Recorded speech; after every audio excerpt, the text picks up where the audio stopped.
দেখো set function থেকে খুবই গুরুত্বপূর্ণ একটা এমসিকিউ এবং এটা বিভিন্ন বোর্ডে আসে, মানে প্রতিবারই আসে।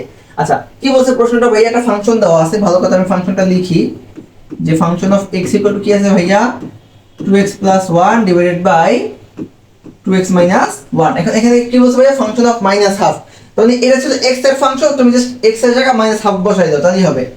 যে ফাংশন অফ মাইনাস হাফ তো কত বলতো 2 into minus half plus 1 divided by 2 into minus half minus 1। Okay, তাহলে ক্যালকুলেশন করো ভাইয়া, এই টু কাটা, এখান থেকে থাকবে কি মাইনাস 1 প্লাস 1, এখান থেকে এই টু কাটা থাকবে কি মাইনাস 1 মাইনাস 1।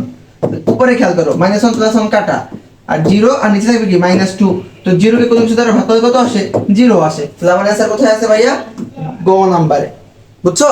তো এরকম ফাংশন থেকে ভ্যালু বাই করা এমসিকিউ গুলো প্রতিবারই 1 মার্কের জন্য আসে। তোমরা দেখবা কোনো না কোনো বোর্ডে এই এমসিকিউটা মাস্ট আসবে, মাস্ট, শিওর থাকো।